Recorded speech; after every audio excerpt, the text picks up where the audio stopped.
വേണ്ട, എന്നോടൊന്നും പറയണ്ട. ആന് തന്നെ എന്നോട് ഇത് ചെയ്യണമായിരുന്നു. നീ എന്തിനെന്നെ തേടി വന്നു എന്ന് ഞാൻ അറിഞ്ഞിരുന്നെങ്കിൽ ഈ വിവാഹത്തിന് ഞാൻ മടങ്ങില്ലായിരുന്നു. ഇപ്പൊ എല്ലാം ഒരുങ്ങിക്കഴിഞ്ഞപ്പോ മനസ്സമ്മതത്തിന്റെ തലേന്ന് ഞാൻ ആരാണെന്ന് പറയാതെ മറച്ചു വെച്ചു. പക്ഷെ അത് ബെന്നിക്ക് വേണ്ടിയായിരുന്നു. ബെന്നിയുടെ ബുദ്ധിമുട്ടുകൾക്കിടയിൽ ഞാൻ മറ്റൊരു ബുദ്ധിമുട്ടാകരുതെന്ന് കരുതി. അതുകൊണ്ട് നീ എന്ത് നേടി? എന്റെ വിഷമങ്ങൾ കുറഞ്ഞു എന്നാ?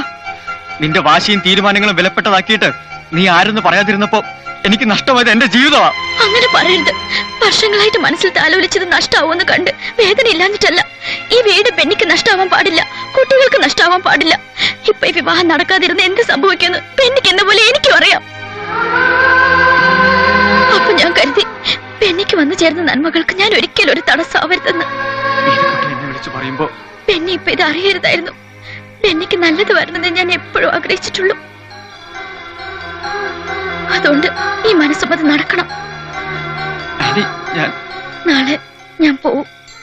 ഒരു നല്ല സുഹൃത്തിന്റെ മനസ്സമ്മതം കൂടിയിട്ട് പോകുമ്പോ ബെന്നിക്കും കുട്ടികൾക്കും ഒപ്പം കഴിഞ്ഞ് കുറെ ദിവസങ്ങളുടെ നല്ല ഓർമ്മകൾ ഉണ്ടാവും കൂട്ടിന്.